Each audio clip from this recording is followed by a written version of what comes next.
Hi friends, this is Tina and welcome to my new video.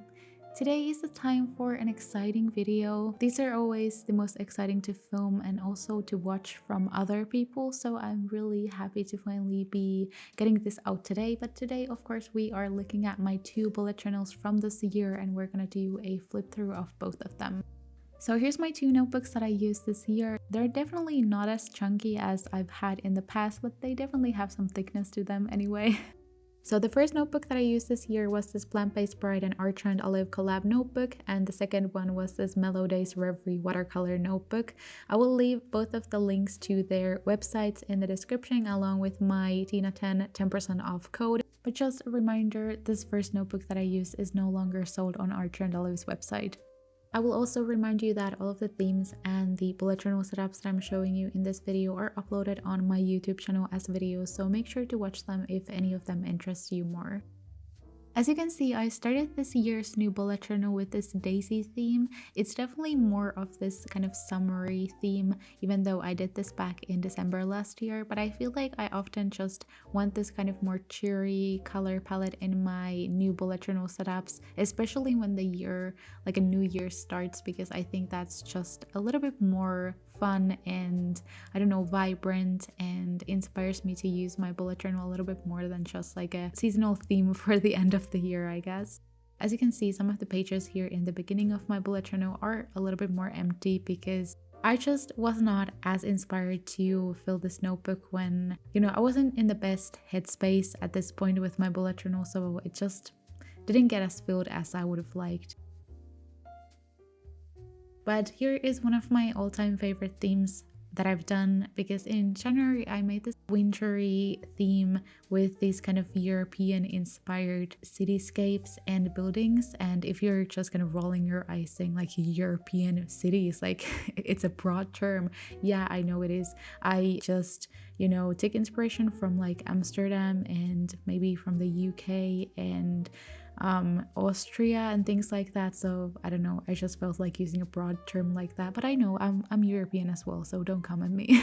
So I just really loved these kind of neutral brown tones that I made in this January setup. I really love this setup to this day, and it's fun that even though it's not like obviously wintry, I still really kind of nailed that wintry look with this theme anyway. I really like that. Here's also a spread that I used a lot in the first years of my bullet journal setups, but I didn't really use it after that, except here when I kind of reconnected with it again. I really love this spread and I love how fun it is and kind of more freeform. But here you can see we get into February. Even though I like this theme a lot, it's definitely not my style. And what I've learned from this theme is that I don't really have to go with themes that are kind of outside my comfort zone, even though they are pretty, and it's sometimes good to go out of your comfort zone. It's just not always a thing that brings you the most inspiration and motivation. At least with this setup, I definitely noticed that I was missing those more neutral tones and just like the warmth of my spreads usually. So even though it was fun to use these pastel colors, I just didn't really enjoy them as much as I could have. Even though they are pretty, like I said, I love this aesthetic, but just not in my bullet journal necessarily. Quickly in the middle of this video, I just want to say that I have my new bullet journal setup coming really soon, so make sure to press the bell icon to be notified when my new videos are up. I am so excited to show you how I'm going to be starting my new bullet journal, and I hope you are too. And then we get into March. As you can see, I have a couple of empty pages here. I don't know what I was saving them for. But for March, I decided to go for flower fields as in 2021 as well. I love this cover page, especially. I learned that I love painting daisies, so it was a lot of fun. I really love all of the paintings in this setup, but I have to say I do feel a little bit weird about them because at this point in March, things started to go even more downhill and I started to get a little bit scared with the world events that were happening at that time, and they're still happening right now, but that was the peak of everything since it just happened so fast. I think many of you know what I'm talking about, but I just found myself reading the news all the time and just kind of being this ball of stress all the time, and this theme definitely reminds me of that. Maybe just, you know, seeing all these paintings and these pages that I was working on during that time when I was feeling really anxious just kind of brings me back, and that's why I don't like the pages as much as I would have liked if all of that bad things, you know, did not start happening at all. And I do want to remind you guys that usually when artists say that they don't like something that they have made, or they're just not fully happy with their art piece or something like that, it's hard for you to see the same things as the artists themselves, because of course we have actually worked on the piece, we have done so much off camera, and you know, we have our own feelings about it, and we know what happened in the background. So you know, I've always gotten these comments saying, you are too hard on yourself.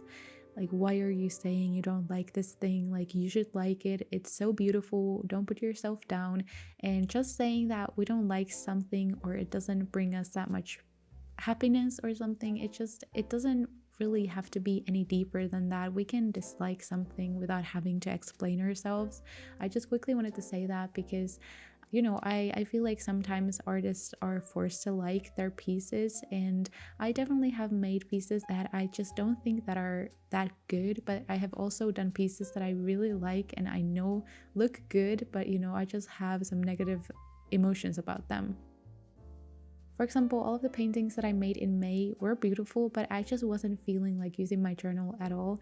I feel like at this point I knew that there was a lot of things wrong with my habits of journaling and making my pages, but I just wasn't changing anything up, which is of course a bad thing. Like, when there's something wrong with the things you're doing, you should maybe try to change things so you might get into the swing of things again. So yeah, May was definitely the hardest month for me bullet journaling wise, because I just didn't use my journal at all. I was not filling in my weeklies, I was not filling in my habit tracker at all. But in June, I think that changed a little bit more, because I was just more inspired to journal because of the summer that we had. And of course, this theme just like really reminded me of that Finnish summer and midsummer, which I was so excited about after that really rough start to the year. And I definitely was more inspired to use my journal, which made me really happy. But it didn't still mean that I was kind of completely reborn with my bullet journal, because I continued struggling after that too. Here's just a couple of the empty pages that were left after I finished my last monthly setup in this notebook, and then we are going to go to the next one, which is of course my lovely Mellow Days Reverie watercolor notebook. By the way, I also want to say that using this bullet journal, which has watercolor paper, has always felt so amazing. I think it's so much easier to use with watercolors than just a typical 160 GSM notebook with, you know, regular paper. This watercolor paper really made it easy for me to paint in this first setup and in all of my setups after that. Since I always use 2 bullet journals in a year, I of course wanted to start the second half of the year in this kind of more cheery and fun way, and just kind of start a new chapter in my bullet journaling journey like always. So I went with this colorful wildflower theme, and I really love all of these calming colors in this, and I also like the more minimalistic style that I kind of found with this new bullet journal setup. Even though I was really loving the setup as well, as you can see, many of the pages are still empty. Sometimes I just, you know, think about my goals and my YouTube planning in my head, or even in some of my weeklies or other spreads, and I don't necessarily write them down on the spreads that they are meant for. For July, I made this kind of tropical inspired theme with these vibrant colors and birds and plants, and I really like setting this up. I remember I had a lot of fun, and I was using these kind of orangey papers that I glued in some of the pages, and I really just had so much fun setting this up, and I feel like it was kind of more freeing when I was just using watercolor and not really stressing over the small details. But as you can see, again, this is another month that I didn't really use my bullet journal almost at all. Journaling is the best part of bullet journaling in my opinion, and the fact that I wasn't feeling my weekly spreads and they just didn't give me any inspiration, I think that was the biggest issue with my bullet journal at this point. So in August I wanted to change that a little bit more. But I feel like I know I'm being a little bit negative, and I hope you don't mind that. I'm not trying to be like I'm bad at doing art or anything like that. I just feel like there really isn't my heart or my soul put into these paintings at all. Like I can see that when I'm flipping through these pages, like they just do not like ring joy to me. They don't feel like I had a lot of fun setting them up. But the next spread, on the other hand, is something that I really was thinking about, and I remember that I made this and I felt really good about this. So first of all, I have a separate task list and a small calendar, and then I have this freeform space for me to write about my week and just journal things however I feel like. And this really changed the game for me, even though here I didn't use the same kind of spread at all. But that really changed my way of doing my weeklies after that, and I love that so much. And my September setup is probably one of my favorites this year. I love this cover page so much, like all the colors and the textbook pages in it. I love it so much, and I really like this, brings me so much joy, and I remember I loved setting this up so much. I also tried to change some of the layouts that I used this month, but it didn't really work that well except with my weekly. So you can see I tried the same thing here, and just having the space where I can write things down whenever I want to, wherever I want to, without having to stress over completely empty boxes for days. Just it felt so much better. Like if you don't feel like journaling one day, you don't have to, and it doesn't feel intimidating to have these empty boxes in between your weekly spreads. And even though it doesn't mean like this brought me into the space that I'm journaling every single day, it still helped me so much going forward with my bullet journal. And in October, I wanted to try the same thing, but of course I still wanted to paint in my journal a lot more, but I just kind of figured out that I don't need to paint in all of my spreads to make, bullet journaling good for me. As you can see, I tried to make much more minimalistic decorations in my bullet journal, and I also just like ditched some of these spreads that I don't use at all.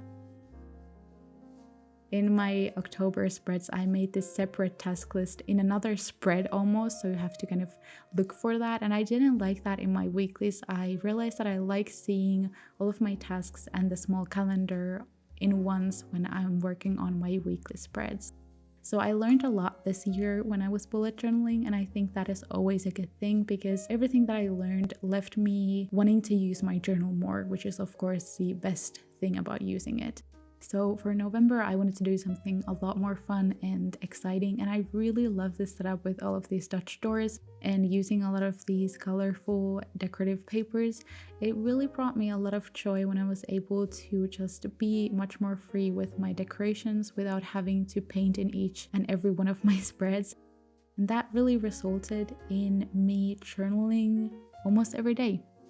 And I loved it. It always was exciting to write and journal at the end of the day, and that's really where I'm happy to be. I'm so happy that I found this excitement for bullet journaling at the end of the year, even though it was definitely like a super hard bullet journaling year for me. And in December, I made this fun little cozy theme. You might have seen this because this was one of my recent videos. I love this setup so much. I love the warmth and all of the colorful papers and the kind of neutral, wintry, Christmassy style that I made. This is not filled in yet because I'm just filming this video a little bit earlier than usually, but I love this setup already so much, and I'm really excited that I can use my journal in a way that I feel inspired to. And I really hope if you have been struggling with the same kind of things as me, that you could find a way to make some changes into your journaling routine and find your spark to it again. That is so important, to find the excitement in that, because it really isn't fun if you're not feeling like that. But that was the whole video. I know I was talking a little bit deeply about my bullet journaling habits and my needs. If you were looking for a guide on how to make my themes. I'm so sorry, this definitely wasn't it, but I had a lot of fun making this video and just kind of talking to you about it, because I feel like it's definitely important to hear about those struggles and how to overcome it with your bullet journal. I can make a separate video if you want to learn more about how I found my style and my routines again, if you want to. But yeah, that was it for this video. If you like this video, don't forget to subscribe to my channel if you haven't already. There's a lot of new videos coming in the next weeks. And if you like this video, make sure to also like this one and comment your favorite theme in the comments if you watched until the end. Thank you so much for watching, and I hope to see you in my next video. Bye bye!